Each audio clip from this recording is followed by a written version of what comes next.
हरे कृष्ण। भगवत गीता के इस वीडियो में हम शुरू करेंगे तीसरे अध्याय का 31वां श्लोक 3.31। भगवान इस श्लोक में कह रहे हैं, जो व्यक्ति मेरे आदेशों के अनुसार अपना कर्तव्य करते रहते हैं। भगवान ने भगवत गीता में अनेक इंस्ट्रक्शंस दी हैं।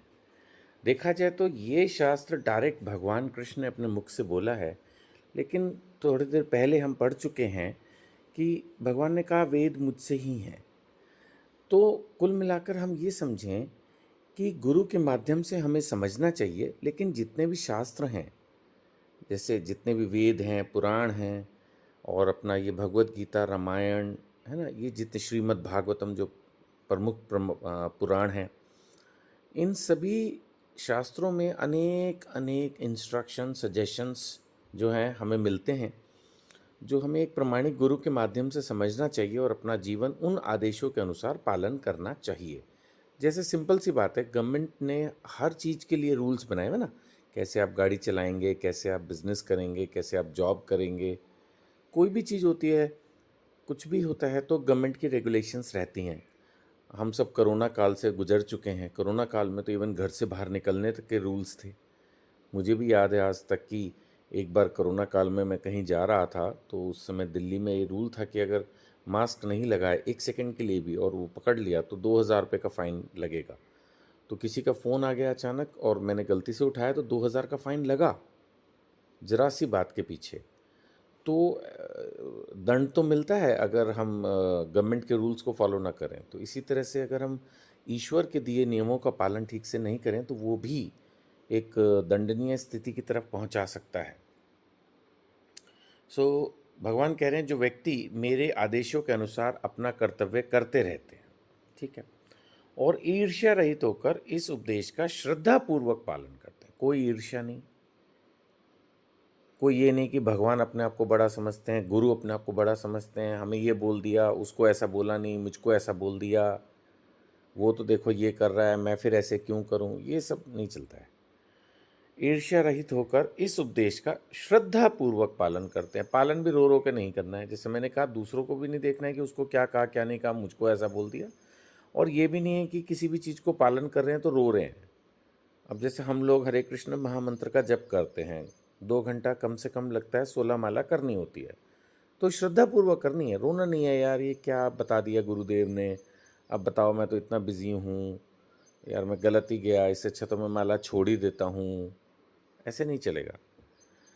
मतलब फिर फायदा ही क्या है, ईर्ष्या रहित होकर इस उपदेश का श्रद्धापूर्वक पालन करते हैं, वे सकाम कर्मों के बंधन से मुक्त हो जाते हैं। ऐसा मैं आशा कर सकता हूँ और लोग भी आशा कर सकते हैं कि जो गुरुदेव का आज्ञा पालन कर रहे हैं। और गुरुदेव की आज्ञा का क्या, कुछ लोग कहते हैं अरे गुरु की क्यों माननी है, भगवान की मानो। एक ही तो बात है, गुरु भगवान की आज्ञा तो बताएंगे।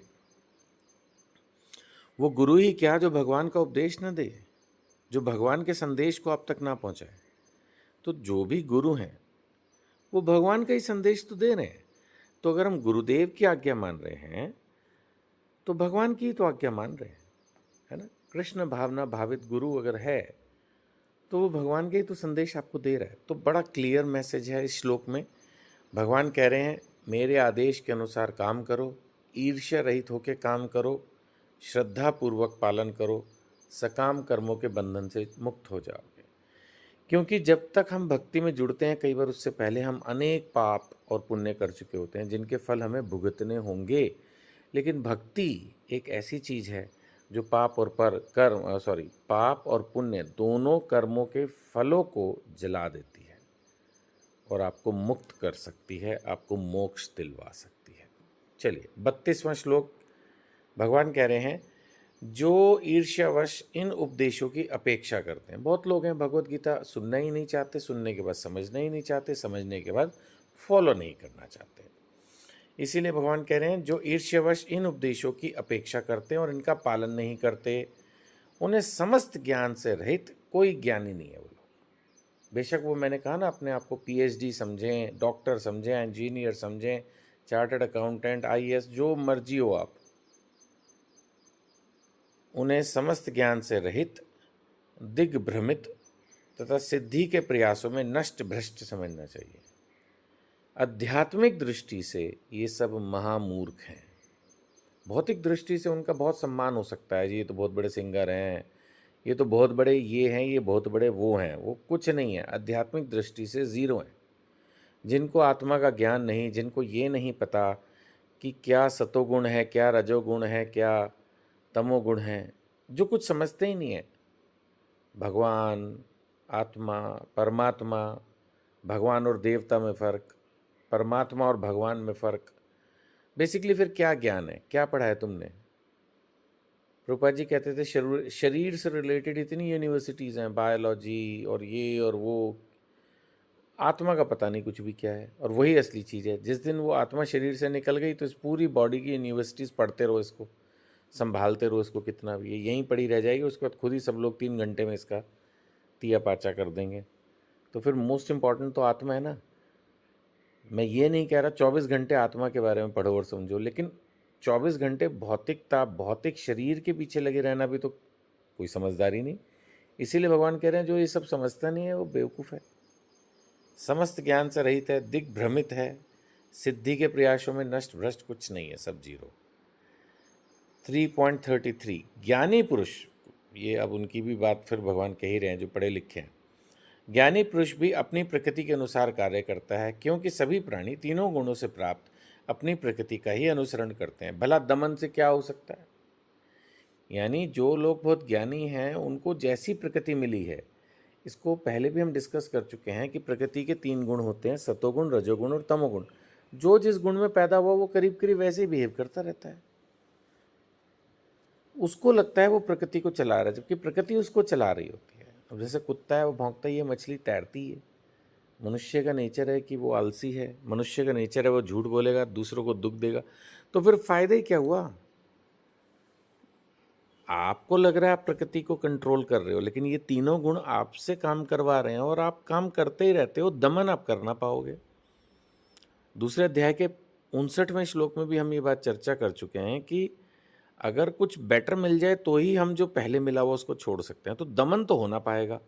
जो हम काम कर रहे हैं उसमें हम करते ही चले जाएंगे, फंसे हुए हैं फंसते ही चले जाएंगे। उससे बाहर अगर निकलना है तो गुरु का हाथ थामना होगा, शास्त्र का हाथ थामना होगा, साधु को फॉलो करना होगा, भगवान की बात सुननी होगी, हरि नाम जप करना होगा, करना होगा। तभी इसमें हमें सफलता मिल पाएगी, नहीं तो नहीं हो पाएगा काम। अगला श्लोक लेंगे 34। प्रत्येक इंद्रिय तथा उनके विषय से संबंधित राग द्वेष को व्यवस्थित करने के नियम होते हैं। अब यहाँ पर चर्चा ये है कि इंद्रिय चाहे कोई भी इंद्रिय है, अब खाना पीना है, जीव एक इंद्रिय है, तो खाने पीने के नियम है। अब पहुँचेंगे जब आगे भगवत गीता में 17वें अध्याय में तो बताया जाता है क्या सात्विक भोजन है, क्या राजसी भोजन है। तो इन सब चीज़ों को पढ़ना है, समझना है, फॉलो करना है। खाने को मनाही नहीं है। भगवत गीता पढ़ ली तो अब भूखे रहो मर जाओ, ऐसा कहीं नहीं लिखा है। But there are rules. क्या खाना है, क्या नहीं खाना है, कितना सोना है, कितना नहीं सोना है, क्या सूंघना है, क्या नहीं सूंघना है, क्या बोलना है, क्या नहीं बोलना है, क्या करना है, क्या नहीं करना है, हर चीज़ के रूल्स हैं। सो इंद्रिय और उनके विषय से संबंधित राग द्वेष को व्यवस्थित करने के नियम होते हैं, रूल्स हैं। हम टाइम एंड अगेन गवर्नमेंट के रूल्स को लेकर कनेक्ट कर कर समझने का प्रयास करते हैं। ऐसे ही कुछ आध्यात्मिक रूल्स भी हैं जो शास्त्रों में लिखे रहते हैं। मनुष्य को ऐसे राग तथा द्वेष के वशीभूत नहीं होना चाहिए, क्योंकि ये आत्म साक्षात्कार के मार्ग में अवरोधक है। अगर हम उन रूल्स को फॉलो नहीं करेंगे, अब जीव तो कुछ भी खाने को मांगेगी। तो ऐसे रागी, राग होता है टू मच अटैचमेंट। तो राग द्वेष, द्वेष यहाँ पर ये हो सकती है कि जो रूल बता दिया उससे द्वेष हो गया कि यार क्यों हमें कंट्रोल किया जा रहा है, क्यों हमें जो है सुबेरे उठने के लिए कहा जा रहा है जब हम 10 बजे उठना चाहते हैं। तो कोई भी नियम जो है उसको अगर हमें तोड़ने से राग हो और पालन करने से द्वेष हो तो ऐसे काम नहीं चलेगा, ऐसे काम नहीं चलेगा। This is not good. ये चीज़ हमें समझने की ज़रूरत है। सो चलिए इस वीडियो में इतना ही लेते हैं, अगली वीडियो में आगे कंटिन्यू करेंगे। आपसे हमेशा की तरह प्रार्थना, please please please Bhagavad Gita के प्रचार में हमारी संस्था की मदद करें। मोबाइल नंबर वीडियो पर दिया है, उस पर संपर्क करें और हो सके तो ये वीडियो कुछ लोगों को व्हाट्सएप के माध्यम से फॉरवर्ड करें। हरे कृष्णा।